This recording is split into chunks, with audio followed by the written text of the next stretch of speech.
আজকে ক্লাস 12-এর নতুন একটা চ্যাপ্টার শুরু করব, সেটা হচ্ছে কারেন্ট ইলেকট্রিসিটি বা প্রবাহী তড়িৎ। তো এই কারেন্ট ইলেকট্রিসিটি বেশ কিছুটা পার্ট তোমরা ক্লাস 10-এই পড়ে এসছো। সেটা হচ্ছে ওহমস ল তোমরা পড়েছো, এবং তারপরে সেখান থেকে রেজিস্ট্যান্সের তোমাদের ধারণা আছে, রেজিস্ট্যান্সের সিরিজ কম্বিনেশন, প্যারালাল কম্বিনেশন এই সম্পর্কে তোমাদের ধারণা আছে। শুধু তাই নয়, আমি যে নতুন ভিডিওটা আপলোড করেছি ক্লাস 10-এর, সেখানেও কিন্তু তোমরা চাইলে দেখে নিতে পারো। সিরিজ প্যারালাল সম্পর্কে যে কনসেপ্ট হচ্ছে, রোধের যে সিরিজ প্যারালাল সম্পর্কে কনসেপ্ট রয়েছে, সেটা তোমরা এখানে দেখে নিতে পারো।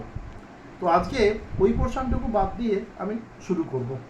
সেটা হচ্ছে যেখান থেকে আমি বলবো সেটা হচ্ছে ওহমস লটা ফার্স্ট একটু বলে নিই। ওহমস ল মানে হচ্ছে কি, যে কোনো একটা কন্ডাক্টারে মধ্যে দিয়ে যখন কারেন্টটা ফ্লো হয়, তাহলে সেই কারেন্টটা কি হয়, যে ওই কন্ডাক্টারের যে টার্মিনাল পোটেনশিয়াল ডিফারেন্স অর্থাৎ প্রান্তীয় বিভব প্রভেদ, এটার সঙ্গে সমানুপাতিক হয়, অর্থাৎ ডিরেক্টলি প্রপোর্শনাল হয়। এবং সেখান থেকে লেখা যায় ভি প্রপোর্শনাল টু আই, যেখানে ভি হচ্ছে কোনো একটা কন্ডাক্টারের টার্মিনাল পোটেনশিয়াল ডিফারেন্স বা প্রান্তীয় বিভব প্রভেদ, আর আই হচ্ছে current flows through the conductor. আর ওখান থেকেই যেটা পাওয়া যায় সেটা হচ্ছে V equals to I R, আরটা হচ্ছে রেজিস্ট্যান্স অফ দ্য কন্ডাক্টার, পরিবাহীর রোধ। তো এবারে যেটা আমি বলবো সেটা হচ্ছে যে এখানে বোর্ডে দেখো দুটো জিনিস লেখা আছে, ohmic and non ohmic conductor. Ohmic conductor মানে হচ্ছে যে সমস্ত কন্ডাক্টার ওহমস লকে স্যাটিসফাই করে, those conductors are called ohmic conductor. আর যে সমস্ত কন্ডাক্টার বা যারা আর কি ওহম লকে সাপোর্ট করে না বা স্যাটিসফাই করে না, তাদেরকে বলা হয় নন ohmic conductor. Ohmic conductor example হচ্ছে রেজিস্টার, ক্যাপাসিটার, ইন্ডাক্টার এক্সেট্রা। ঠিক আছে, রেজিস্টার মানে রোধ, ক্যাপাসিটার মানে ধারক, ইন্ডাক্টার মানে আবেশক। আর নন ওহমিক কন্ডাক্টারটা হচ্ছে সেমিকন্ডাক্টরের পরিবর্তে অর্ধপরিবাহী, ইলেকট্রোলাইটস অর্থাৎ তড়িৎ বিশ্লেষ্য, এদের ক্ষেত্রে এরা ওহমস লকে স্যাটিসফাই করে না। দেখো, ওহমিক কন্ডাক্টরের ক্ষেত্রে এই গ্রাফটা এরকম হবে, দুটোই কিন্তু সম্পর্কটা অদ্ভুতভাবে দেখবে, দুটোর ক্ষেত্রেই কিন্তু ভি প্রপোর্শনাল টু আই, অর্থাৎ আই বাড়লে ভি বাড়বে বা ভি বাড়লে আই বাড়বে, যাই বলো না কেন ভি প্রপোর্শনাল টু হচ্ছে আই। এটার ক্ষেত্রেও তাই, এটার ক্ষেত্রেও তাই, কিন্তু দুটোর মধ্যে একটা পার্থক্য আছে। পার্থক্যটা হচ্ছে যখন ভোল্টেজটা আমার জিরো, কারেন্টটাও জিরো প্রথম ক্ষেত্রে, এবার যখন ভোল্টেজটা বাড়ছে, ঠিক যে রেটে ভোল্টেজটা আমি বাড়াচ্ছি তার সঙ্গে প্রপোর্শনেট রেটে, অর্থাৎ একই হারে কারেন্টটাও বাড়ছে। এবং পরবর্তী ক্ষেত্রে যত আমি ভোল্টেজটাকে আমি বাড়াতে থাকবো, কারেন্টটাও ঠিক সেই প্রপোর্শনেট রেটেই বাড়তে থাকবে ভোল্টেজের সঙ্গে। এবং সেই জন্য এর যে গ্রাফটা পাবো, that graph is nothing but a straight line passing through the origin, যেটা হচ্ছে একটা মূলবিন্দুগামী সরলরেখা। এটা হচ্ছে ওহমস লয়ের গ্রাফ বা ওহমিক কন্ডাক্টরের গ্রাফ, ভি ভার্সেস আই। এটা হচ্ছে নন ওহমিক কন্ডাক্টর। এখানেও কিন্তু ভি প্রপোর্শনাল টু আই, কিন্তু এখানে ব্যাপারটা একটু ডিফারেন্ট। প্রথমে দেখো বেশ কিছু জায়গায় ভোল্টেজ এখানে আছে, অনেক জায়গা দেখতে পাচ্ছ ভোল্টেজ এরকম করে গ্রাফটা উঠেছে, মানে এইখানে একটা পয়েন্ট আমি পেয়েছি, এখানে একটা পয়েন্ট পেয়েছি, এখানে একটা পয়েন্ট পেয়েছি, এখানে একটা পয়েন্ট পেয়েছি। এই পয়েন্টগুলোতে কিন্তু ভোল্টেজ আছে, কিন্তু এখানে কারেন্ট নেই। অর্থাৎ প্রথমে বেশ কিছুটা ভোল্টেজ আমি বাড়াতে থাকবো, কিন্তু কারেন্ট পাবো না, জিরো, কারেন্ট নেই। তারপর দেখা যাবে ভোল্টেজটা বাড়ানোর সঙ্গে সঙ্গে হুট করে কারেন্টটা বেড়ে গেল, মানে অ্যাব্রাপ্টলি কারেন্টটা বেড়ে যায়। এবং এই পোর্শনটাতে কিন্তু ভি প্রপোর্শনাল টু আই, কিন্তু স্ট্রেট লাইনের মতো না, যে যতটা ভোল্টেজ হবে ততটা কারেন্ট বাড়বে না, বরং ভোল্টেজের থেকে ভোল্টেজ বাড়ার থেকে কারেন্ট বাড়াটা অনেক বেশি হবে। সেই জন্য কিন্তু এটা কার্ভ এসছে, স্ট্রেট লাইন আসছে, এটা কার্ভ এসছে। তো এটা হচ্ছে নন ওহমিক কন্ডাক্টরের graph, V versus I. Non ohmic conductor কোনগুলো না, সেমিকন্ডাক্টরগুলো পড়বে, অর্থাৎ সিলিকন, জার্মেনিয়াম, ডায়োড, হ্যাঁ, ট্রানজিস্টার, এগুলো সবই হচ্ছে নন ওহমিক কন্ডাক্টর। আর একটা আছে ইলেকট্রোলাইটস, যেগুলো তড়িৎ বিশ্লেষ্য, তারাও হচ্ছে নন ওহমিক কন্ডাক্টর। এই গেল হচ্ছে বেসিক কনসেপ্ট। এবারে তোমাদেরকে আর একটা কথা বলি, তোমরা ক্লাস 10-এই পড়েছো এটা, যে রেজিস্ট্যান্স দুটো ফ্যাক্টরের উপর মেনলি ডিপেন্ড করে। একটা হচ্ছে আর প্রপোর্শনাল টু এল, এল মানে হচ্ছে length of the conductor, length of the conductor মানে হচ্ছে পরিবাহীর রোধ। আর দু নম্বর যেটা, সেটা হচ্ছে আর প্রপোর্শনাল টু 1/a, এ মানে হচ্ছে area of cross section of the conductor, area of cross section of the conductor মানে পরিবাহীর প্রস্থচ্ছেদের ক্ষেত্রফল। তো এই দুটোকে নিয়ে লেখা যায় r equals to rho l by a or r equals to rho l by pi r square, rটা হচ্ছে রেডিয়াস। এই রোটাকে বলা হয় resistivity of the conductor, পরিবাহীর রোধাঙ্ক, রেজিস্টিভিটি অফ দ্য কন্ডাক্টর, পরিবাহীর রোধাঙ্ক। রোটাকে বলা হয় রেজিস্টিভিটি অফ দ্য কন্ডাক্টর, পরিবাহীর রোধাঙ্ক। এই পুরো পার্টটা তোমাদের ক্লাস 10-এ ছিল, তো নতুন করে ডিসকাস করার কিছু নেই। এইবার তাহলে আমরা ক্লাস 10-এ এটা পড়েছিলাম, সেটা হচ্ছে যে রেজিস্ট্যান্স দুটো ফ্যাক্টরের উপর ডিপেন্ড করে। একটা হচ্ছে তোমার লেন্থ অফ দ্য কন্ডাক্টর, একটা হচ্ছে area of cross section of the conductor. আরও একটা ফ্যাক্টরের উপর ডিপেন্ড করে, সেটা আমরা এখন ডিসকাস করব। দেখো এটা আমি মুছে দিচ্ছি।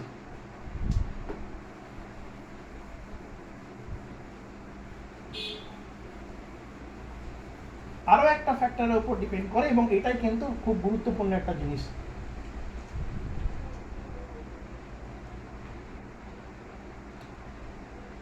effect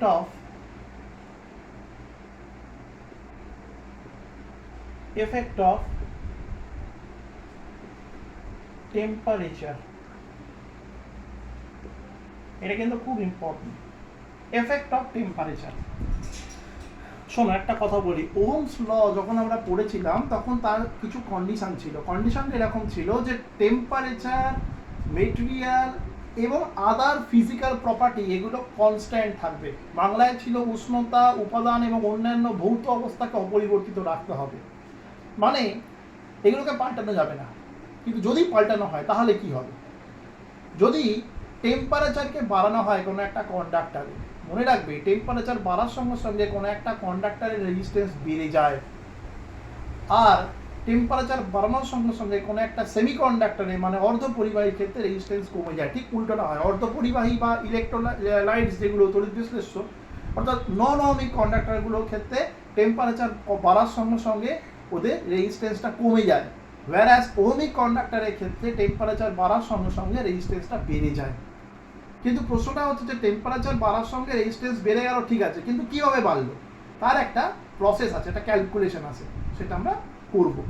দেখো এখানে মনে রাখবে যখন আমরা টেম্পারেচার এফেক্ট নিয়ে কাজটা করব তখন কিন্তু ইনিশিয়াল টেম্পারেচার সব সময়ের জন্য 0 ডিগ্রি সেন্টিগ্রেড কনসিডার করতে হবে, সব সময়ের জন্য 0 ডিগ্রি সেন্টিগ্রেড কনসিডার করতে হবে।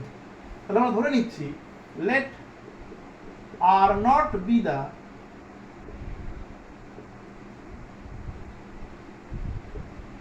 resistance of a conductor at 0 degree centigrade। কি লেখা হলো? let R not be the resistance of a conductor at 0 degree centigrade, মানে মনে করি 0 ডিগ্রি সেন্টিগ্রেড উষ্ণতায় একটি পরিবাহীর রোধ R নট। আবার বলছি, মনে করি 0 ডিগ্রি সেন্টিগ্রেড উষ্ণতায় একটি পরিবাহীর রোধ R not and RT be the resistance of the conductor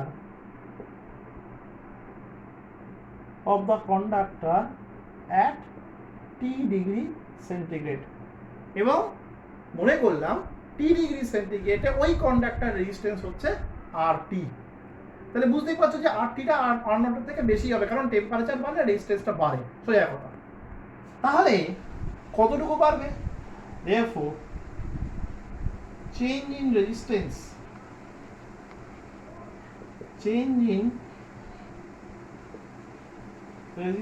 যে রোধের পরিবর্তন সেটা কত হবে না RT মাইনাস R নট, এটাই চেঞ্জ হবে।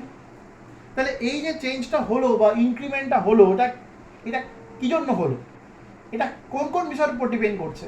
এটা দুটো বিষয়ের উপর ডিপেন্ড করে।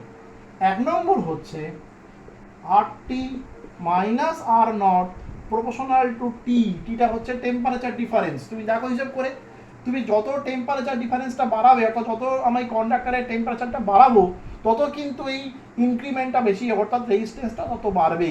ওই জন্যই আমরা লিখতে পারি যে RT minus R naught proportional to T. টিটা হচ্ছে temperature difference of the conductor, পরিবাহী উষ্ণতা বৃদ্ধি। আর একটা হচ্ছে R T minus R naught proportional to R naught, যেখানে আর নট হচ্ছে ইনিশিয়াল রেজিস্ট্যান্স, প্রাথমিক রোধ। ঠিক আছে, এটা যত বেশি হবে ওর ইনক্রিমেন্টটা অর্থাৎ ওর বৃদ্ধিটাও ততটাই বেশি হবে। তাহলে এই দুটোকে নিয়ে আমরা লিখতে পারি, দেয়ারফর উই ক্যান রাইট, এই দুটোকে নিয়ে আমরা লিখতে পারি R T minus R naught equals to some constant alpha T R naught T, or R T equals to R naught into 1 plus alpha T into T. এটা হচ্ছে formula. এই alpha টি যেটা পেলাম আমি, এই আলফা টিকে বলা হয় টেম্পারেচার কোএফিসিয়েন্ট অফ রেজিস্ট্যান্স, বাংলাটা লিখে দিচ্ছি, রোধের উষ্ণতা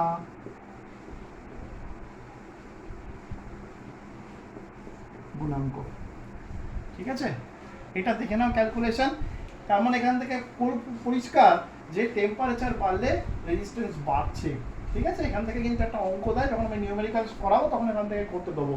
যে বারবার ধরে একটা কথা বলছি যে যখনই আমি আমার কাজটা করব তখন কিন্তু ইনিশিয়াল টেম্পারেচারটাকে অবশ্যই 0 ডিগ্রি সেন্টিগ্রেড কনসিডার করতে হবে, অন্য কোনো টেম্পারেচার নেওয়া যাবে না।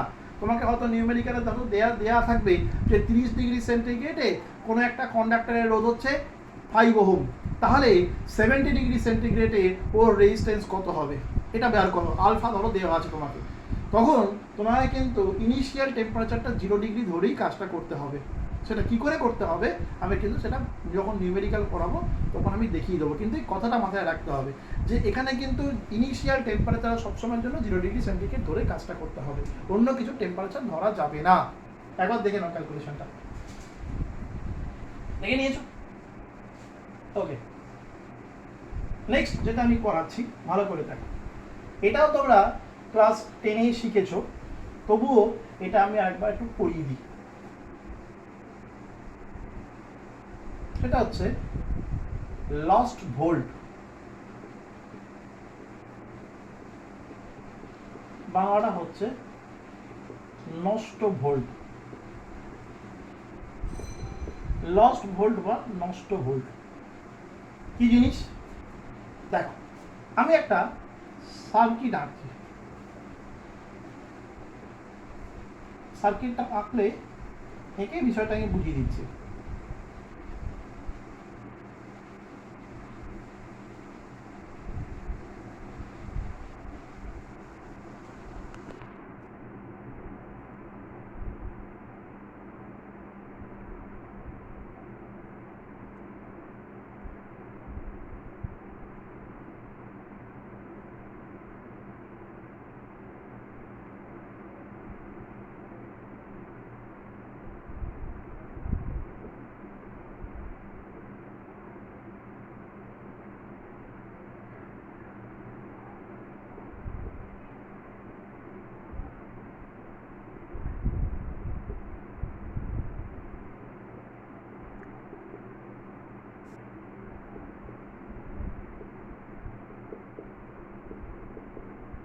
দেখো এইটা হচ্ছে সার্কিটটা, এখানে একটা ব্যাটারিকে কানেক্ট করা আছে, এই ব্যাটারিটাকে একটা রেজিস্ট্যান্সের সঙ্গে কানেক্ট করা আছে। এটা হচ্ছে এক্সটার্নাল সার্কিট। এই যে এই পার্টটা দেখতে পাচ্ছ, এই বাইরের পার্টটা হচ্ছে এক্সটার্নাল সার্কিট, বহির্বর্তনী যাকে বাংলায় বলে। আর এই ক্যাপিটাল আরটা হচ্ছে এক্সটার্নাল রেজিস্ট্যান্স, বাহ্যিক রোধ। তো এই বাহ্যিক রোধের সাথে কি করা আছে, এর সঙ্গে প্যারালালে একটা ভোল্ট মিটারকে কানেক্ট করেছি, ভি ফর ভোল্ট মিটার, এটাকে আমি কানেক্ট করেছি। মনে রাখবে ভোল্ট মিটার কিন্তু সবসময় কোনো একটা রেজিস্ট্যান্সের সঙ্গে প্যারালালেই কানেক্ট করা হয়। আর এই মিলি অ্যামিটার দেখতে পাচ্ছ, এটাকে সবসময় সিরিজেই কানেক্ট করা হয়, কখনো উল্টোটা হয় না। তো এবার কি হচ্ছে, এই যে ইটাকে বলা হয় EMF of the cell. E মানে হচ্ছে EMF of the electric cell. EMF of the electric cell মানে হচ্ছে তড়িৎ কোষের তড়িৎচালক বল। আর ভিটা হচ্ছে পোটেনশিয়াল ডিফারেন্স, ভিটা হচ্ছে পোটেনশিয়াল ডিফারেন্স বা আচ্ছা ঠিক আছে, potential difference across the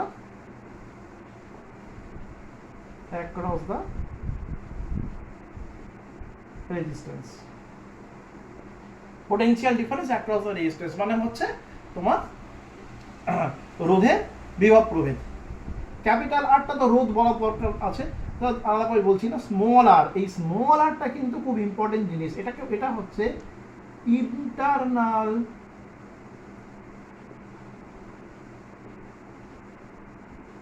resistance of the cell. Internal resistance of the cell মানে হচ্ছে তড়িৎ কোষের অভ্যন্তরীণ রোধ। এবার ঘটনাটা কি হচ্ছে দেখো, ই এর ভ্যালুটা মনে করো এক্স ভোল্ট, মনে করো ই এর ভ্যালুটা হচ্ছে এক্স ভোল্ট। এবার এখানে কিন্তু এই রেজিস্ট্যান্সটা ছাড়া আর কোনো কিন্তু সার্কিটে অন্য কোনো রেজিস্ট্যান্স নেই। তাহলে এই রেজিস্ট্যান্সের মধ্যে দিয়ে কারেন্টটা যাবে, তাহলে হিসেব মতো হওয়া উচিত এই ভি এর মানটা ই এর মানের সঙ্গে সমান হওয়া উচিত, কারণ এই ই এর জন্যই তো কারেন্টটা যাচ্ছে এবং এখানে একটাই রেজিস্ট্যান্স আছে, অন্য কোনো রেজিস্ট্যান্স নেই। তাহলে এই রেজিস্ট্যান্সে দুটোর প্রান্তে বা টার্মিনাল পোটেনশিয়াল ডিফারেন্সের মানটা সবসময় ই এর সাথেই সমান হওয়া উচিত, কিন্তু বাস্তব ক্ষেত্রে সেটা হয় না। বাস্তব ক্ষেত্রে দেখা যায় যে V is always less than E, মানে ভি এর মানটা সবসময় ই এর থেকে কম। প্রশ্ন হচ্ছে কেন কম? খুবই মানে সামান্য ডিফারেন্স কিন্তু তবুও কম। মনে করো ধরি এরকম যদি হয় যে এটার ভ্যালু হচ্ছে 2 ভোল্ট যদি হয়, তাহলে দেখা যাবে এখানে হয়তো পেলাম 1.8 ভোল্ট, অর্থাৎ 0.2 ভোল্টের ডিফারেন্স, খুবই কম কিন্তু তবুও কখনো ইকুয়াল নয়, একটা ডিফারেন্স থাকবে এবং always V is less than E. কিন্তু এই ডিফারেন্সটা থাকবে কেন? কেন ভি ই এর থেকে সবসময় ছোট হবে? এর কারণ হিসেবে ব্যাখ্যা করতে গিয়ে দেখা গেল যে এই internal resistance of the cell এটাই হচ্ছে রেসপন্সিবল। ব্যাটারির নিজস্ব একটা ইন্টারনাল রেজিস্ট্যান্স আছে, একটা অভ্যন্তরীণ রোধ আছে, এবং তার জন্য খুব সামান্য পরিমাণ হলেও ভোল্টেজ ড্রপ হয় এবং এই ভোল্টেজটাকে আমরা রিকভার করতে পারি না। এই জন্যই সব দেখা যায় যে ভি ইজ লেস দ্যান ই। আমি অঙ্কটা কষে দেখিয়ে দিচ্ছি। তো এটাকে আমরা বলছি লস্ট ভোল্ট। দেখো আমরা যদি ওহমস লকে অ্যাপ্লাই করি তাহলে কি হবে? Applying Ohm's law, we get, আমরা যদি ওহমস লকে অ্যাপ্লাই করি কি হবে দেখো, E ইকুয়ালস টু, ই এর জন্য কারেন্টটা যাচ্ছে হলো E ইকুয়ালস টু I, এখানে দুটো রেজিস্ট্যান্স আছে, একটা হচ্ছে স্মল আর একটা হচ্ছে ক্যাপিটাল আর, এবং ছবি দেখতে পাচ্ছ এটা হচ্ছে সিরিজে, কারণ মাঝখানে কারেন্টটা ভাঙার কোনো জায়গা নেই। তাহলে capital R plus small R, তাহলে E equals to I R plus I small R. ভালো করে তাকাও, এই যে আই আর দেখতে পাচ্ছ, এই আই আর মানে হচ্ছে এই রেজিস্ট্যান্সের অ্যাক্রসে ভোল্টেজ ডিফারেন্স, অর্থাৎ এটা হচ্ছে ক্যাপিটাল ভি। আর এই আই আর মানে হচ্ছে এই রেজিস্ট্যান্সের অ্যাক্রসে ভোল্টেজ ডিফারেন্স, এটা হচ্ছে স্মল ভি। তাহলে স্মল ভি মানে হচ্ছে ক্যাপিটাল ই মাইনাস ভি। এই স্মল ভিটাকেই আমরা বলি হচ্ছে লস্ট ভোল্ট। ভালো করে তাকিয়ে দেখো, এই স্মল ভি কনসেপ্টটা এলো কেন? এলো হচ্ছে এই স্মল আরটার জন্য, এই স্মল আরটার জন্য স্মল ভি কনসেপ্টটা এসছে। এখানে ই ইকুয়াল টু ভি তখনই হবে যদি তোমার এই স্মল আরটা জিরো হয়ে যায়, তাহলেই কিন্তু ই ইকুয়াল টু ভি হবে, কিন্তু স্মল আর কখনো জিরো হতে পারে না, কোনোদিনই স্মল আর জিরো হতে পারে না, কারণ প্রত্যেকটা ইলেকট্রিক সেলের কিছু না কিছু ইন্টারনাল রেজিস্ট্যান্স থাকে এবং সেই কারণেই কখনোই স্মল আর জিরো হতে পারে না এবং স্মল ভিটাও এক্সিস্ট করে যায়। অর্থাৎ কোষের, তড়িৎ কোষের বা ইলেকট্রিক সেলের নিজস্ব একটা ইন্টারনাল ভোল্টেজ ড্রপ হয়ে যায়, যার জন্যই V is always less than E, এবং এই স্মল ভিটাকে আমরা বলি হচ্ছে লস্ট ভোল্ট বা নষ্ট ভোল্ট। একবার দেখে নাও, এরপর আমরা একটা লাস্ট টপিক পড়াবো, তাহলে আজকের মতো হয়ে যাবে। দেখে নিয়েছো? ওকে, এবার একটা জিনিস দেখো, আমরা ক্লাস 10-এ পড়েছি কম্বিনেশন অফ রেজিস্ট্যান্স, রোধের সমবায়। সেখানে আমরা পড়েছি সিরিজ কম্বিনেশন, প্যারালাল কম্বিনেশন, এই সমস্ত আমরা পড়েছি।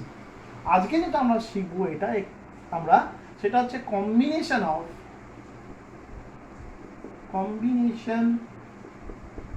অফ ইলেকট্রিক সেল অর্থাৎ তড়িৎ কোষের সমবায়। ব্যাটারি তোমরা টর্চ থেকে টর্চ তোমরা জানো 5 সেলের টর্চ, এই কথাটা শুনেছো। 5 সেলের টর্চ মানে হচ্ছে টর্চের ভেতরটা খুলে দেখা যাবে 5টা ব্যাটারি পরপর রয়েছে, একটা পজিটিভের সাথে একটা নেগেটিভ, একটা পজিটিভের সঙ্গে তারপরটা নেগেটিভ, পরপর রয়েছে। বা কোনো জায়গায় 3টে ব্যাটারি রয়েছে পরপর। এইগুলো হচ্ছে তোমার সিরিজে বসে আছে ওই জিনিসগুলো। 5 সেলের টর্চে কি হয়, আলো খুব জোরে বেরোয়, জোর আলো দেয়। 3 সেলের টর্চ যদি হয় তার একটু কম আলো দেবে। তাহলে এই সিরিজে ব্যাটারিগুলো থাকার ফলে কি হয়, কারেন্টটা ভ্যারি করে, কারেন্টটা বেশি হয় এবং তার জন্যই আলোটাও বেশি হয়। তো এর একটা ফর্মুলা আছে, সেটা আমরা এখন আলোচনা করব।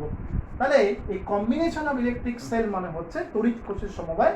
এটা দুটো কম্বিনেশন হয়, একটা হচ্ছে সিরিজ, দুটো নয় 3টে হয়, মানে সিরিজ, প্যারালাল আর সিরিজ প্যারালাল মিক্স করে মিক্স কম্বিনেশন, সিরিজ কম্বিনেশন, শ্রেণী সমবায়। কি জিনিস, মনে করো আমরা 3টে ইলেকট্রিক সেলকে আমরা কনসিডার করছি।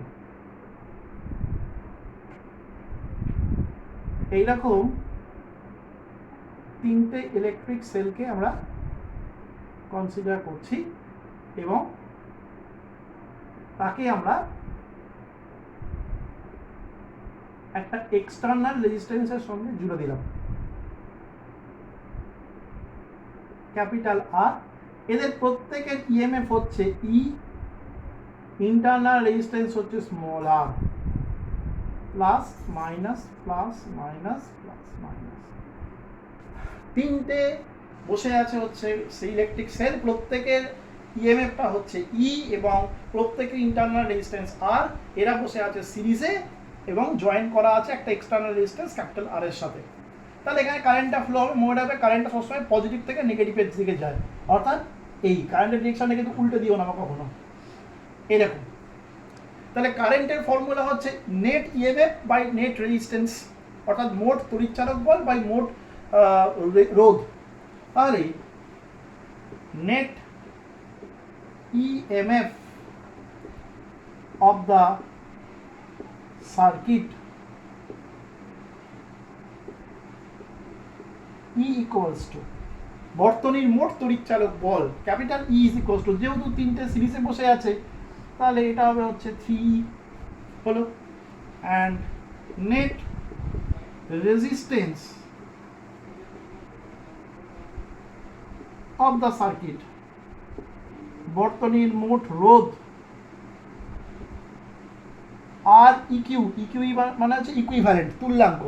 সেটা হচ্ছে দেখো এই যে 3টে স্মল আর দেখতে পাচ্ছ, এই 3টে স্মল আর কিন্তু বসে আছে হচ্ছে সিরিজে, এবং শুধু তাই না এরা ক্যাপিটাল আরটার সঙ্গেও সিরিজ, কারণ মাঝখানে কারেন্টটা কোথাও ভাঙার জায়গা নেই। তাহলে এটা হবে capital R plus 3R। Therefore the net circuit current অর্থাৎ মোট বর্তনী প্রবাহ I equals to capital E by R equivalent। তাহলে I equals to capital E মানে হচ্ছে 3E by R plus 3R হলো, এটা হচ্ছে ফর্মুলা। এবারে দেখো for n number of cells we have, for n number of cells we have, যদি n খানা সেল থাকে তাহলে এটা হয়ে যাবে I equal to NE by R plus NR। Just compare করে লিখেছি, 3টের জন্য 3E by R plus 3R, তাহলে n খানার জন্য NE by R plus NR। এবার দেখো if capital R much greater than NR, অর্থাৎ যদি এই ক্যাপিটাল আর এর ভ্যালুটা NR এর থেকে অনেক বেশি হয়, অর্থাৎ মনে করো এই NR এর ভ্যালুটা হচ্ছে সব মিলে দেখা গেল 5 ওহম আর এটা হচ্ছে 1 কিলো ওহম, তাহলে 1 কিলো ওহম 5 ওহমের থেকে অনেক বেশি, তাহলে সেই জন্য তখন কি হবে, এই NRটা আমরা নেগলিজেবল করে দেবো, তখন লেখা যাবে I equal to NE by R। So this is the formula। দেখে না, এটা হচ্ছে সিরিজ কম্বিনেশনের ফর্মুলা। এরপর প্যারালালটা করি, শেষ হয়ে যাবে। টোটাল ইএমএফটা বার করলাম, যেহেতু তিনটে সিরিজে বসে আছে, অতএব এটা হচ্ছে 3 রেজিস্ট্যান্স কি হবে, এই যে তিনটে আর আর আর এরা সিরিজ, এবং শুধু তাই নয় এরা এই ক্যাপিটাল আর এর সঙ্গেও সিরিজ, সেই জন্য আর প্লাস 3R। তারপর তো আমরা যেভাবে ফর্মুলা বসিয়ে বের করলাম, করে দিলাম। বোঝা গেল কথা? ওকে, নেক্সট এবার যেটা করাবো আজকে, যেটা লাস্ট টপিক, সেটা হচ্ছে প্যারালাল কম্বিনেশন।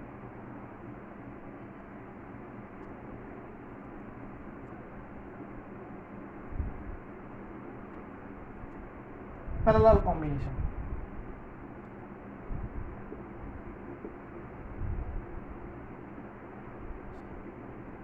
একই ছবি, কিন্তু ওরা প্যারালালে বসে আছে।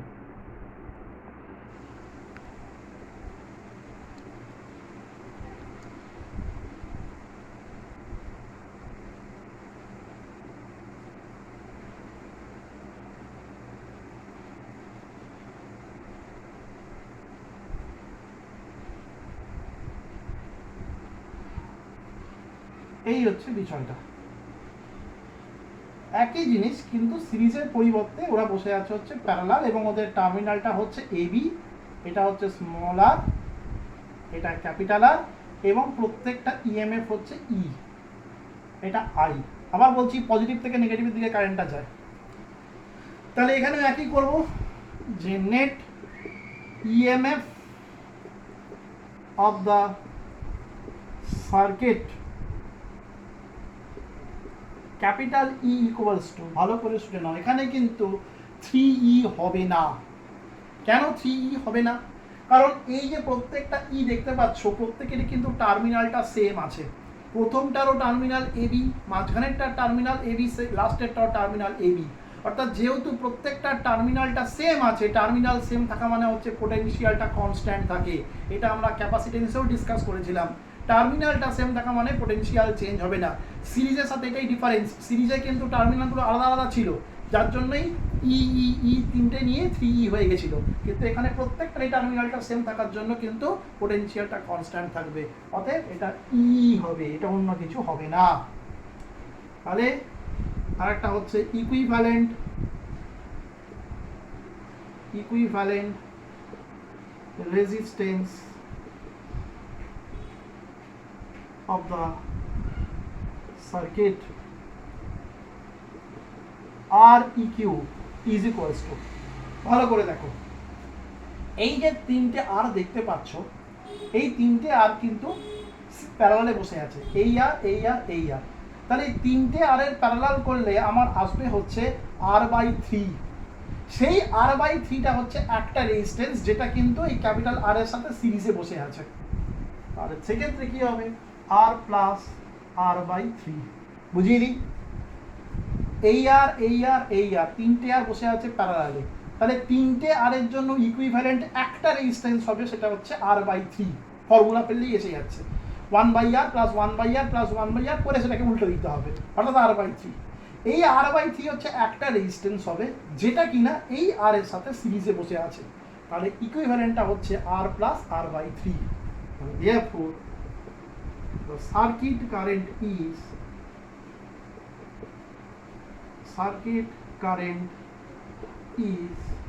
I is equals to E by R equivalent.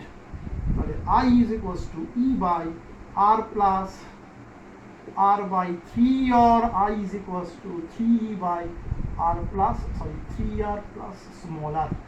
LCM করলাম। এবার আবার for in number of cells we have, n সংখ্যক সেলের জন্য I equal to হবে NE by NR plus small r।